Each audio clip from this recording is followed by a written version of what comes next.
жовто-блакитные лавочки, короче, разрисовывала, кажется, за решеткой. Они это закопали. Ради собственной же безопасности в Крыму не начнутся какие-то реально боевые действия. Якобы находят запрещенную литературу.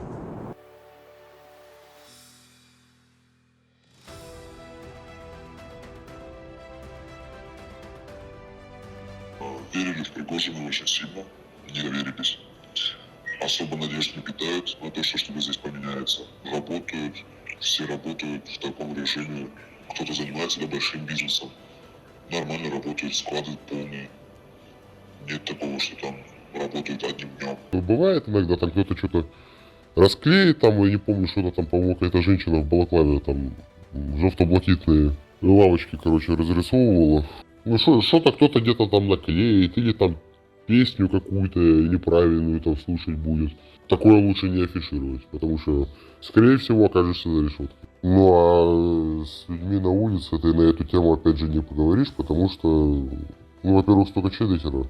А во-вторых, ну, если человек за Украину, то он тебе об этом никогда и не скажет. Ради собственной же безопасности. Кто-то верит и думает, что вот-вот, а кто-то говорит, что нет, ни хера, ничего тут не будет, до нас не дойдет. Верят, что вот-вот, типа, Украина придет, что? Конечно. Есть те, кто говорят, что, блядь, до конца лета, до конца года чистят хвосты некоторые. И те, которые прагматичные, тоже готовятся.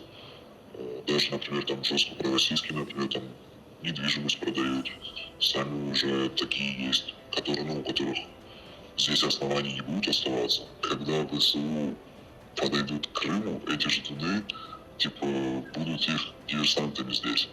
Я не понял, они всерьез обсуждают там, типа, диверсанты. Они уже морально тоже к этому готовятся, понял? Они там, некоторые даже Хазапар говорят, когда Украина придет, что делать? Понял, вот так вот задумываются некоторые. За другие люди ждут, но вообще, типа, мои ждут. Надеюсь, что и многие другие ждут.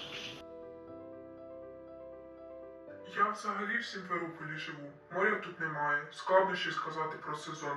Знайомі власники готелів кажуть, що росіян значно менше цього року.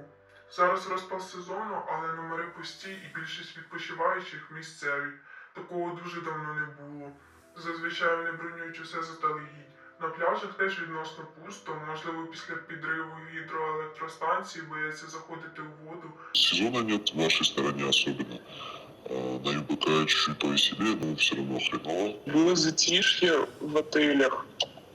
Вот с 23-го примерно. Июня вообще почти не было. Туристов вот практически нет и все. Во всем Крыму. Люди не валят с Крыма. Ну вот 23-го, 24-го валили. Тогда Пригожин рутину делал. Да, но не сказать, что массово прям. Ну, если люди с России решили приехать сюда, то они как минимум то, что было у них там на материке, они это закопали. Или решили начать жизнь с чистого листа, например, тут в Крыму. И хотя бы в Крыму не начнутся какие-то реально боевые действия, то они отсюда не уедут, потому что а куда им ехать? У меня нет знакомых, которые приехали сюда из России, а потом началась война, и они решили уехать из Крыма обратно в Россию. Насправді виїжджають усі, і проукраїнські, і росіяни. Наскільки активно тікають саме рашисти, сказати не можу. Взагалі не контактую з ними. Моє оточення проукраїнське. Віримо в скорішу перемогу. Але таких точно не більшість. Кто не нравится. Либо какие-то наводки, либо кто-то где-то выступал, то убирали. Что-то сделать, чтобы арестовать, забрать, понимаешь? Подкинув что-то, обыски эти проходят, да, бывает. А потом закрывают. Якобы находят запрещенную литературу.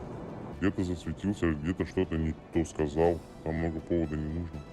Усе одно дискомфортно тут знаходитись. Активно виїжджати почали з моменту мобілізації, але мотивація в кожного різна. Хтось бойових дій боїться, родину вивозить, хтось не вірить, що це все скоро закінчиться. Это я, знаешь, с чем могу сравнить? Вот ты стоишь у моря, например, да, там в мае месяце, холодненькое еще море, прохладное, да? И ты не можешь решиться, нырять, не нырять, нырять, не нырять. И ты боишься.